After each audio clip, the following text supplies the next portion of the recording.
with Ike, Spike, and Fritz. Ike, last day before a long weekend. How you feeling, brother? Feeling pretty good on this Hurts day. When we last spoke yesterday, we were sitting at a split in that series versus the Padres. Titans took care of business in the second game of the doubleheader. We win the series, so I'm feeling good about that. And it's perfect timing because Harper at the half is here. Jackie Baseball, I'm sorry. Holla at your boy. It's been a success. There it is. Oh, right? Yeah, We can Harper go the home. half is done, right? He's the greatest of all time. Yep. What? Yeah. We're done? Well, we have a big show about Bryce coming up today. Big show. As we sit dead smack in the middle of a 13-year, $330 million contract for Bryce Harper.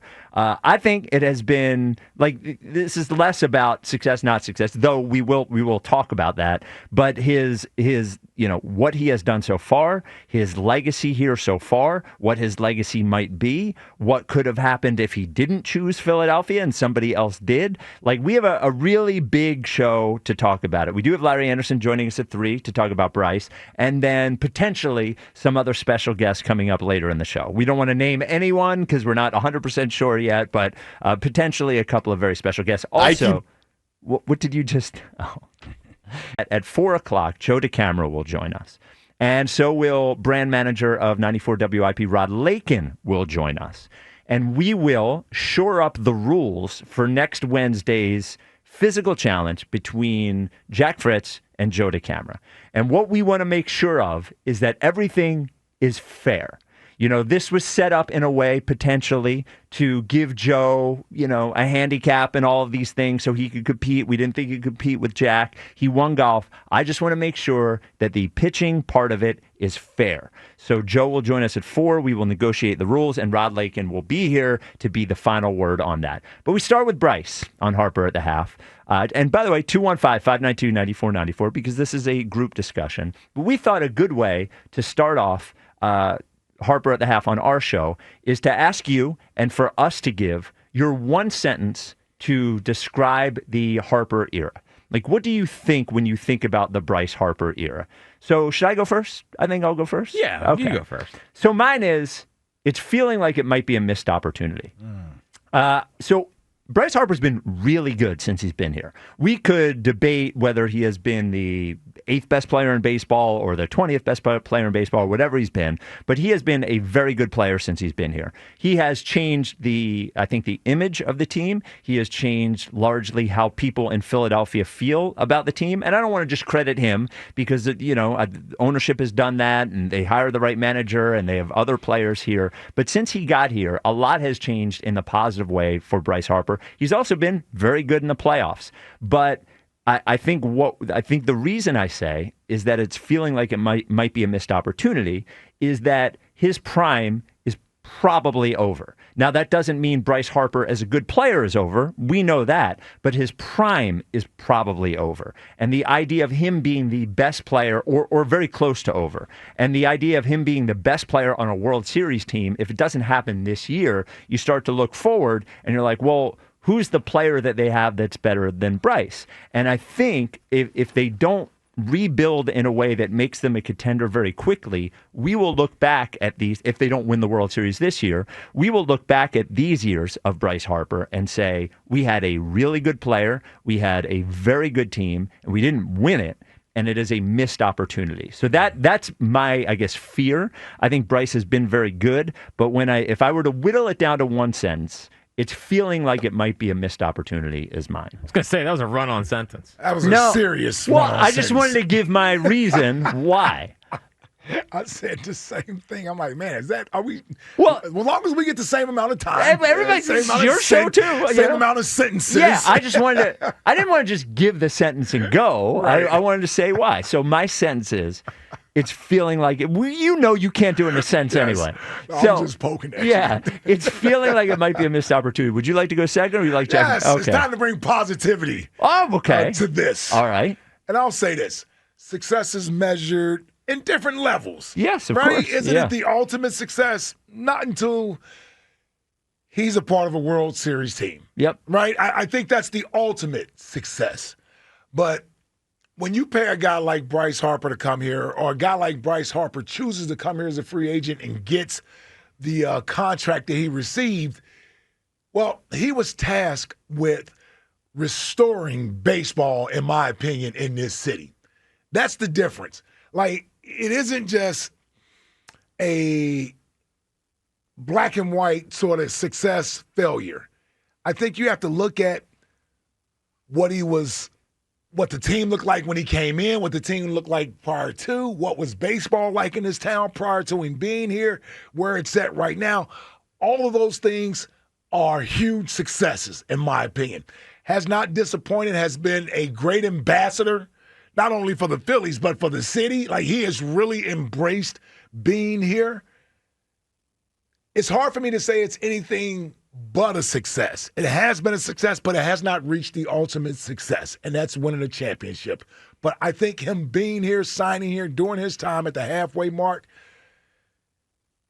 if the only thing I have to sort of check off the ledger for him that he hasn't done is winning the World Series, winning a championship, halfway through it, I feel good about it.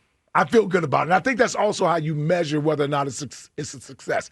How do you feel about Bryce Harper here as a Philly? And I feel way more positive about it than anything else. So I see it with a glass half full sort of vision.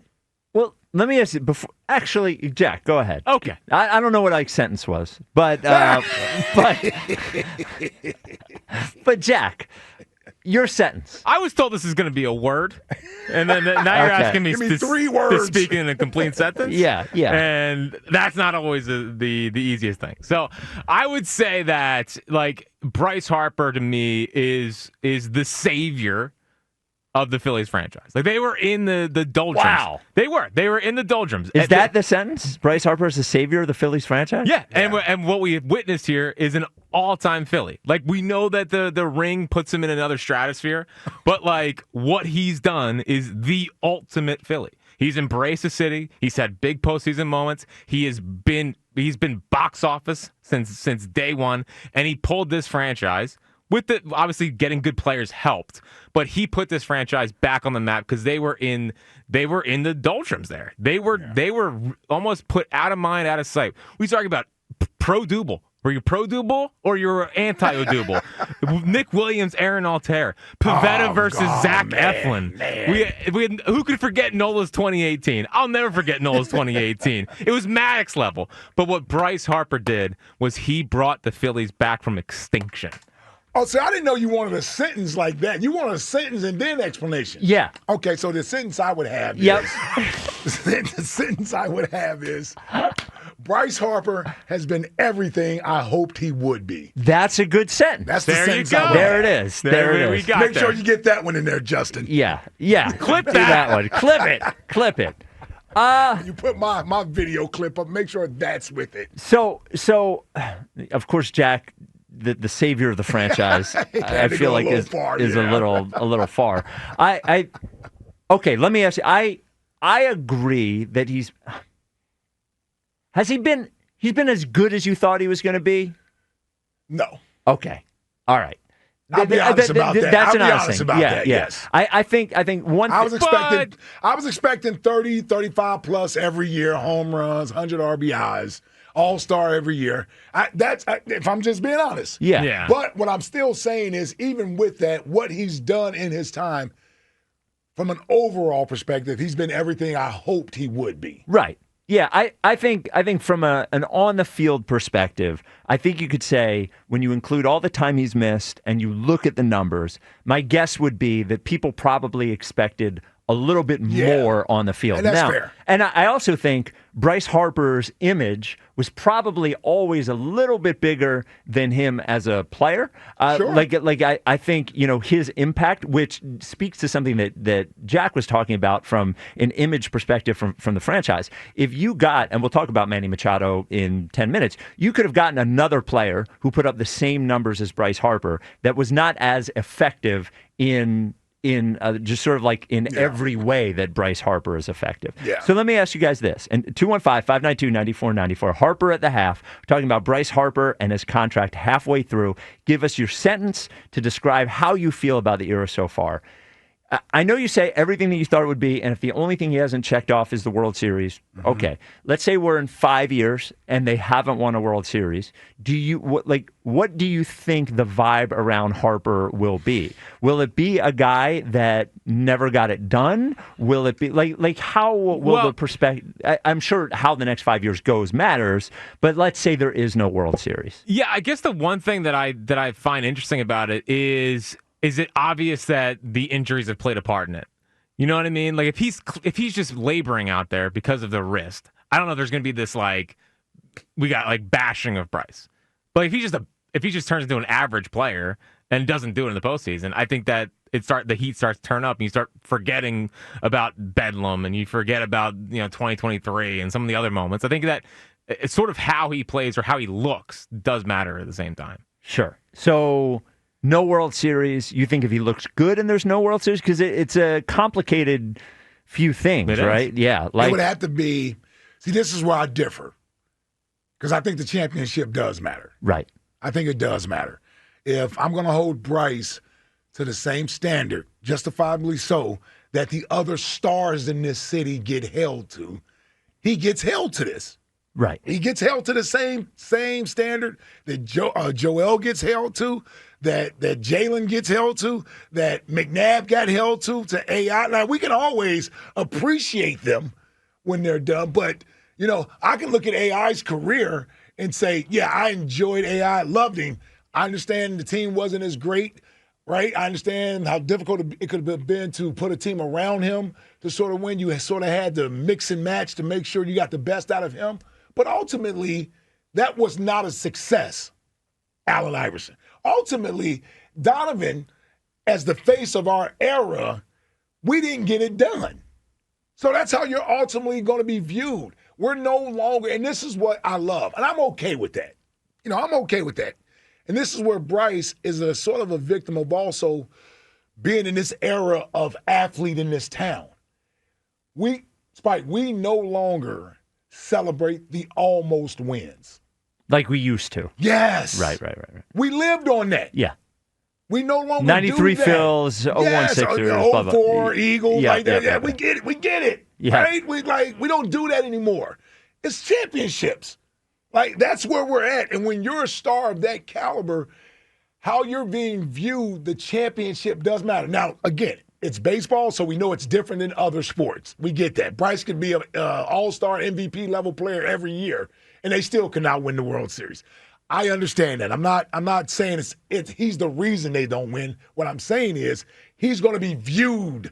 That's going to be part of his story. So unless he does play at a all-star level every year, in MVP caliber year, it's going to be placed at his feet. Well, and the other thing is, to the blame part of it, is that if they do win the World Series, he will certainly get an outsized amount of credit for no doubt about it. Yes. You can't do he's only one guy on a baseball team only for the bad parts of it. If they were to win a World Series, I mean, Jack is crediting him with bringing the entire organization franchise back. savior, yeah. Right. So, I'm just saying, No, I agree. It's part of it. It just is. And right now, because he still has half of a career left to go on this contract, we don't have to be as harsh about it. But if you're talking about at the end, there's no championship there. No, it's viewed differently. Well, but then the extension. So why are we doing Harper at the half when there's at least going to be 3 extra years on that deal? 3? Yeah, at least 3. At least 3. 2. At least right now? You just talked about how injured he is. I don't care. I'm not writing checks. What I find so fun, I'm not. This is not me protecting Bryce or complaining about Bryce. Sure. Well, you can be the judge of that. Whatever. Here it comes. I just think it's because the 08 guys, it was never like. I think Bryce is just a singular fate. I think you had Utley, Rollins, and Howard on those teams. When we talk about the failures, or I don't know if any of those guys have been propped up. It was like the group did it. Whereas Bryce would be the one that I think would be propped up. Yes, I think. We're on Zach. And Zach. Yeah. Zach will get his props for it, too. Yeah, but I think Bryce would be propped up to a level that we've probably never seen. Now, in terms of blame of those guys, the blame went to Ryan Howard and Ruben Amaro. Yep. It was never any Utley didn't get it done. It was never a Rollins didn't get it done. They all had their moments where we were annoyed with them. Right. But overall, it was Ruben. I am not blaming you, Ruben. But he knows he heard WIP back then. And Ryan Howard. Yeah, he called. He had a show on here. Yes. 215-592-9494. Harper at the half. Give us your one sentence to describe the Harper era.